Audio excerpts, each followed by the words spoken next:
Hey guys, welcome to this video. Today I'm going to be taking you guys through how I work on my keyboard after 6 months of playing. So I made a video after 1 month and I was gonna make one every month, but stuff got in the way and I never was able to get back to it for every month after that.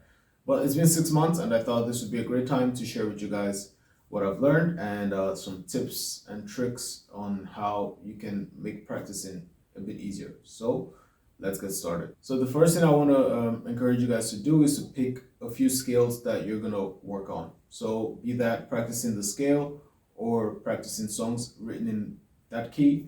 Like, so say you're working in C major. So you're going to pick songs written in C major and you're going to work in those songs and you're going to also practice that scale. I would say pick between 1 and 4 scales that you're going to practice. You can pick one song at a time. That's what I do. I pick one song at a time that I'm working on, and then I pick several scales just to practice the scale and how to just improvise on that scale. So for me, it's been C major. The relative minor to C major is A minor, so that means C major, A minor. D minor, the relative major to D minor is F major, so F major as well. And then I've done C minor, and the relative major to C minor is E flat major. So these are the scales I've been working on. So most of the songs I've been working on are written in one of these keys. Not many songs, but I've transposed the songs into different keys. So let me show you guys, for example, let's start with the C major. So we'll start on the middle C.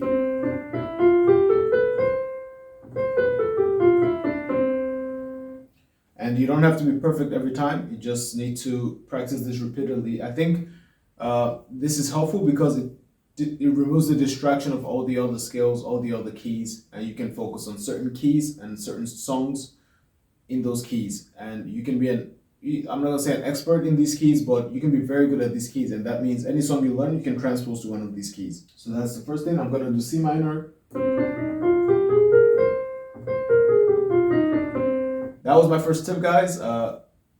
Decide on what keys you want to work in, pick those keys, practice those scales, and yeah, in no time you're going to be very good at these scales and keys. Another thing I wanted to encourage you to do would be to practice the chords of these keys. So in C major, we know the one chord is C major, 2 chord D minor, 3 chord E minor, 4th chord F major, 5 chord G major, 6 chord A minor, 7th chord is diminished for B. We don't use diminished in a lot of chords, especially at the beginner level. I mean, I'm learning jazz piano because my goal is to produce music, which I've already been doing. So I have a very specific goal, and I do have to use the diminished chord sometimes, but not all the time. If you're just a songwriter for pop or something like that, I don't think you're going to use diminished chords very much.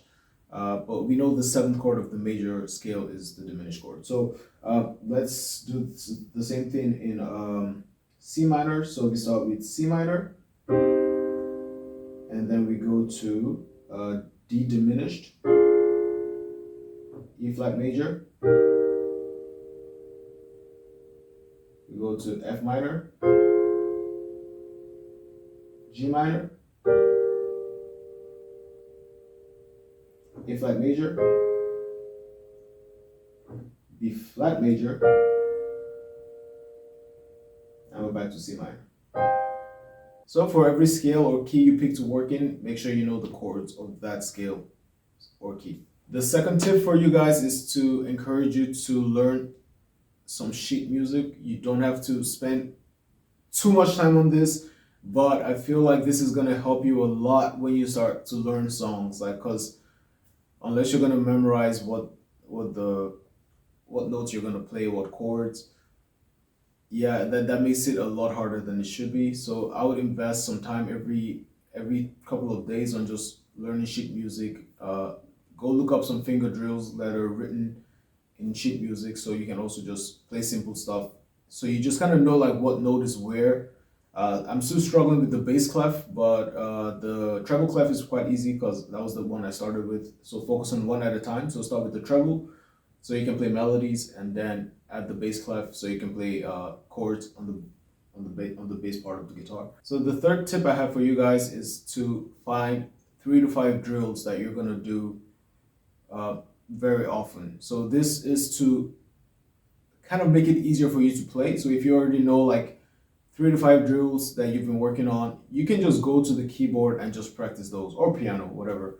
Just go and you can just practice those. When you're not really feeling like reading sheet music, you're not really feeling like you want to work on the song, you're kind of ducking that hard part of the song that you should get to anyways, but you just still want to play and you want to feel like you're making progress. Work on the drills, guys. It's really helpful. So one of my favorite ones is the arpeggio.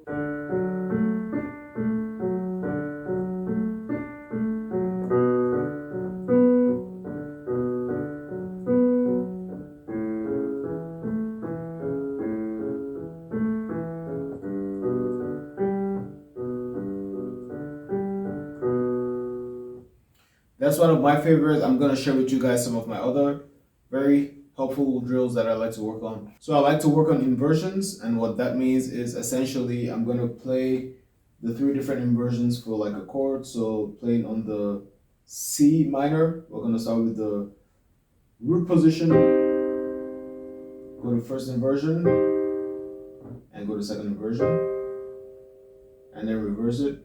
So now we're gonna go the other way.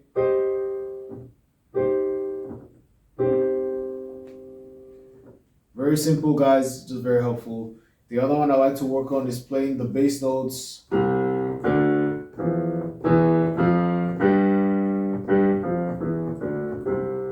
And this is just to guide your left hand so you know like what the range is. Because usually when you're playing 2 bass notes like on octaves. So that's just to help you get used to that movement.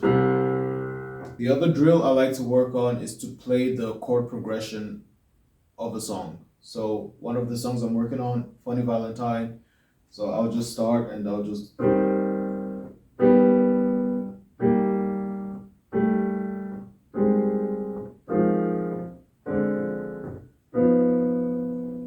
I will literally play the entire chord progression on my left hand.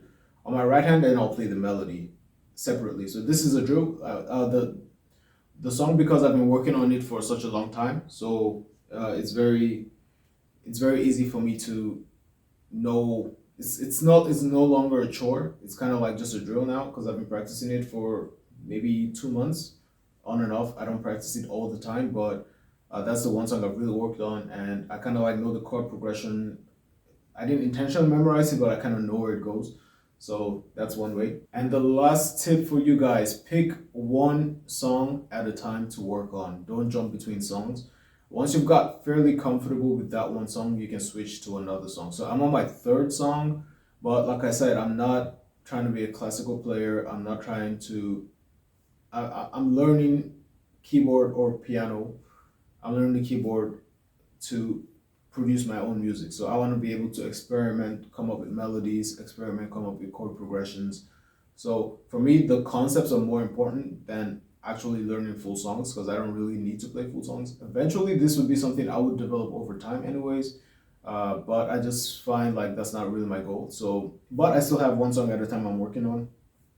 So I'm currently on my 3rd song, and I'm just gonna play you guys a part of Funny Valentine, and you can see what it sounds like.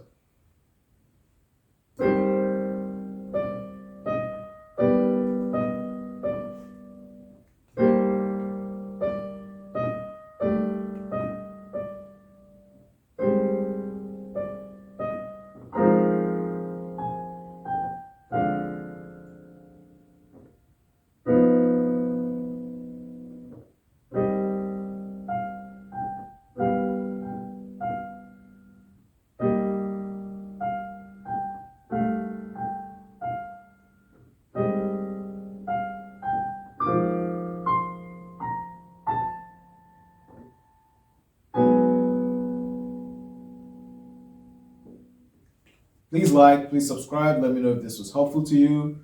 If if it was helpful to you, leave a like and subscribe, and I'll try to make this more often than every 6 months, but I'm not going to make any more promises because I already failed on the first one. So have a nice one, guys, and cheers.